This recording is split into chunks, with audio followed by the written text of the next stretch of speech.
So tonight's presentation, a talk I captured as or captioned as of Archers and Man, a candid and cryptic examination of man's argument with his inner self. You see, when we think about, for example, in the principal study or the points of studies of divine wisdom, it is said of the inner man that let him believe according to the teachings of the word, that the inner man or soul is much more perfect than the body, and that consequently, one must hold unto one's own soul more than the whole world and all earthly goods. Let him esteem not only eternal salvation and blessedness of the soul, but in the same way his culture and his illumination during his terrestrial life. This evening's discussion centers around the concepts of man's argument with his inner self, the complexities of why, and examining the case for it being the purposes for initiation and enlightenment. It is important, especially as we think around the degrees that cascade the cryptic masonry that we all enjoy. Its feature is very unique than all aspects of Freemasonry for several reasons. One, as we all know, we get an opportunity to speak and actually hear the voice and interact with our Grand Master Hiram Abiff. And the other, illustrating something that is quite intrinsic, that from the perspective of where one's heart, mind, and soul comes into being, that oftentimes when we think of mercy and grace and wisdom, there is a soul story that is taught that is quite unique, as we would see here, where there's none for you, it has been extended to another. But taking things more in depth, I'm going to use a couple verses, and I would say another example that I hope will entertain or at least enlighten us for our conversation this evening. So, first verse. For which cause we faint not, but though our outward man perish, yet the inward man is renewed day by day, that he would grant you according to the riches of his glory, to be strengthened with the might by his spirit in the inner man. In man, there are body and soul and spirit, or three men, the sensual man, the reasonable man, and the spiritual man. But as we descend through the several aspects of the caverns and that of our arches, I would like to take the example of another Old Testament story for a purpose of the analogy tonight. And let's look at the example of Job. There was a man in the land of Uz whose name was Job, and this man was perfect and upright, and one that feared God and eschewed evil. And there were born unto him 7 sons and 3 daughters. But there was a day when the sons of God came to present themselves, and God said unto them, Whence comest thou? And it was answered, From going to and fro around the earth and from walking up and down it. And then the question was asked, Hast thou considered my servant Job, that there is none like him in the earth, a perfect and upright man, that one that feareth God and escheweth evil? But yet the answer was, Does he fear him for naught? Hast thou not made a hedge around him and about his house and about all that he hath on every side? Thou hast blessed his work of his hands, and his substance has increased in the land. But put forth thy hand now, and touch all that he hath, and he will curse thee to thy face. Now, Moses Maimonides, a medieval Jewish philosopher, perceives Job to be a person with moral virtue, but not necessarily that of wisdom, implying that as we talk about the patience of Job, we actually can see that he has something more to learn. For example, the most marvelous and extraordinary thing about this story is the fact that knowledge is not attributed at all to Job. He is not said to be a wise or comprehending or intelligent man. Only moral virtue and righteousness in action is ascribed to him. For if he had been wise, his situation would not have been so obscure. And after his afflictions, we see that he cursed his birth and laments his situation. However, from the perspective of a battle between life and death, we find the following question. Why is light given to a man whose way is hid, and whom God has hedged in? For my sighing cometh before I eat, and my roarings are poured out like the waters. We know about his three friends who appear as comforters, who make the following judgments. The first, righteous people prosper. It is said, remember now you have whoever perished being innocent, or where would the upright ever cut off? Behold, God would not cast away the blameless. And if iniquity were in your hand, and you put it far away, then surely you could lift up your face without spot, and your life would be brighter than noonday. The other comment was that of wicked people are punished. The third, that Job's affliction indicates his unrighteousness. But are these friends, as we see here with Job, as he descends through his feelings of desperation as the trials and tribulations are cast his way, are his friends nothing more than the human characteristics of himself? Take, for example, the character of Eliphaz, which means my God is gold. The opposite pole of the north, and God is the symbol of material welfare, and the spirit as his matter. Therefore, in his name, we see a tangible outer form of man, accentuated by desire for material possessions and comfort. The other friend that appeared before Job is Zophar, which means one who talks. And his theme is somewhat that of pleasantness, or the interpretation being that we have a body typified with its longing for pleasantness, for happiness, and for pleasure, and the indication of a constant and ceaseless call for that sentient nature that we call to testify. The third friend or character was the name of Bildad, who represents the mental nature, the mind, signifying that as he does contrition, which becomes possible when the mind belonging to the active, that is the conscience, signifying that alone and unaided, the mind can reveal but cannot help. So therefore, remorse and sorrow involved in memory are the result of mental activity. Thus, in the story of Job and his three friends, we see aspects of his lower nature standing to be revealed. Theosophist Bailey's insight is that these three are actually symbols that represents Job's threefold personality, implying that in chapters 4 through 7 of the book of Job, that it's actually a heated internal argument. Is this the proverbial fight of the ego? Jung says the ego is a subject of all personal acts of consciousness. Stein says the ego refers to one's experience of oneself as a center of willing, desiring, reflecting, and acting.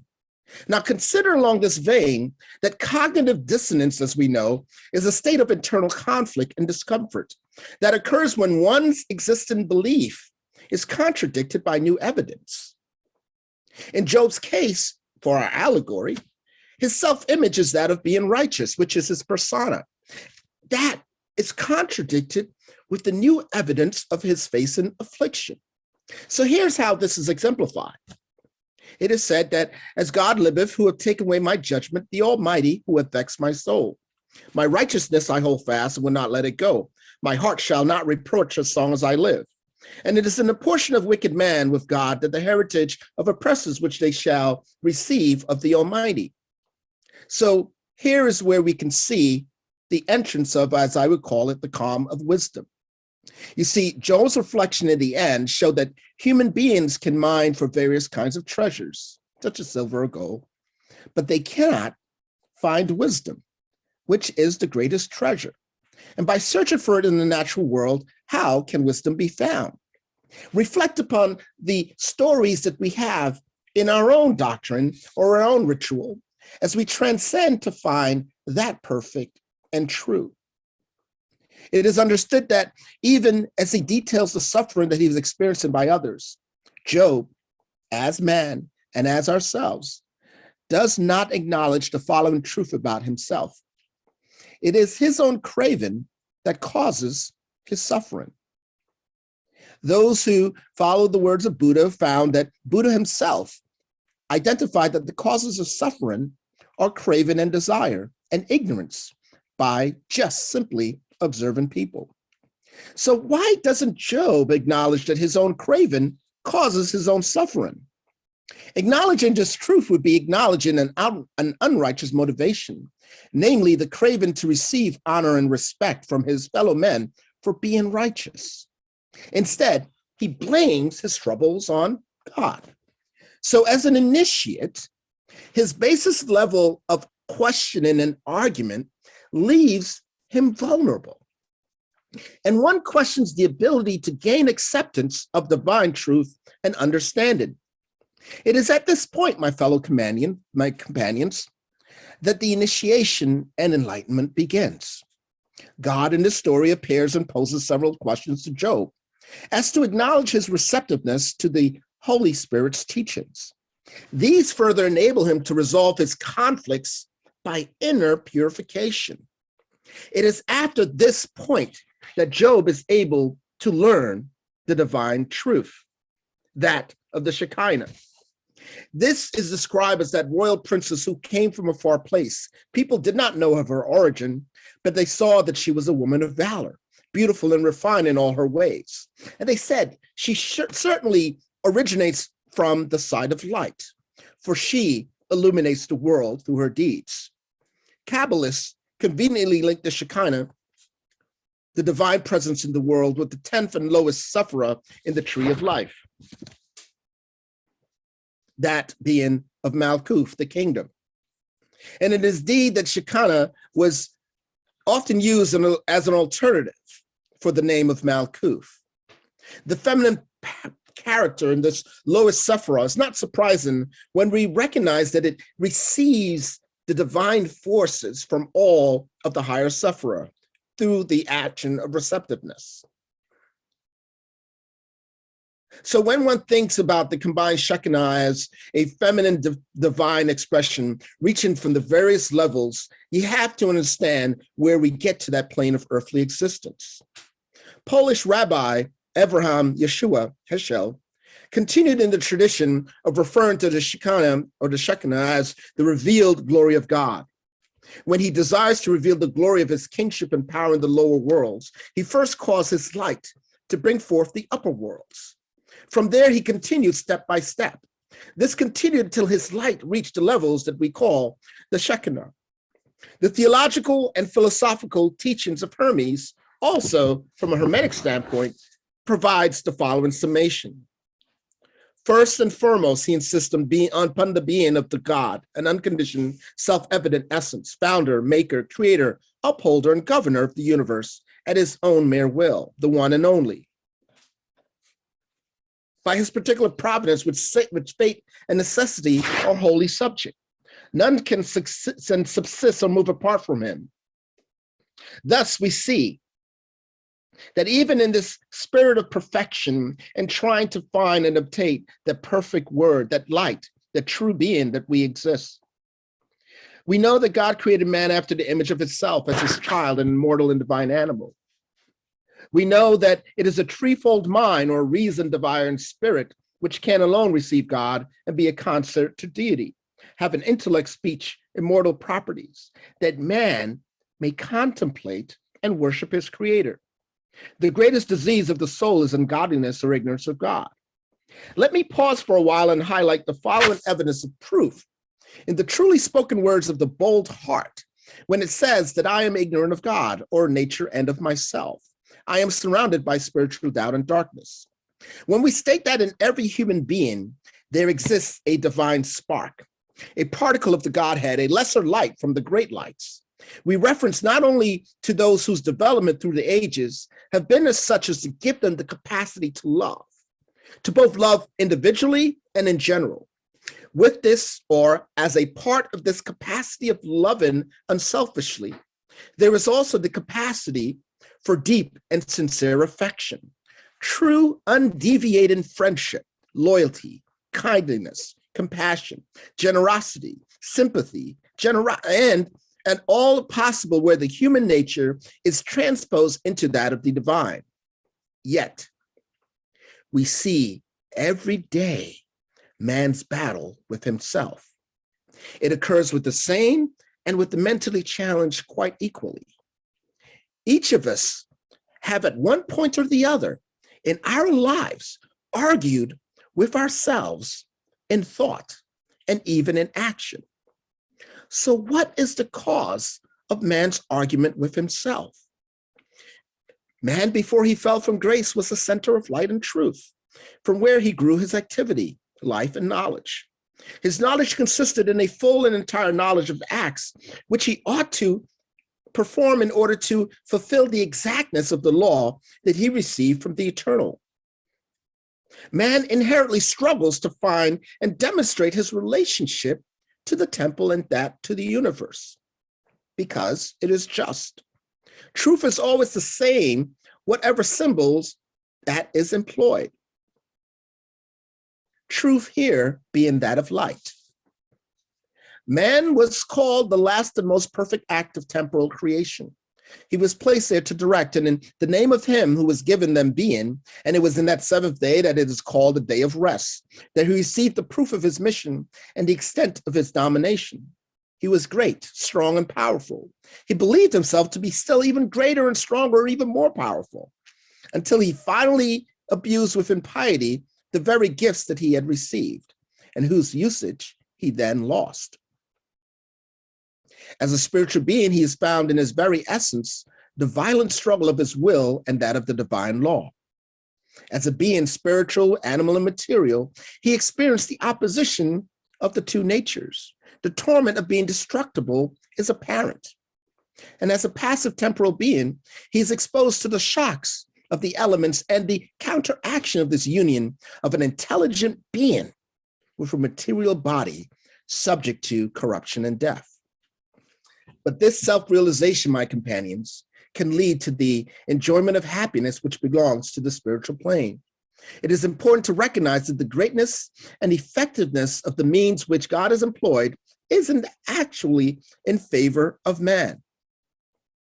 So, such are the functions of life, and it can never be realized or understood that the soul can never raise itself from the rights of intelligence, and it is by this that every animal is inferior to that of man, or simply put, in the words of man's own self-reflection, what is the spirit?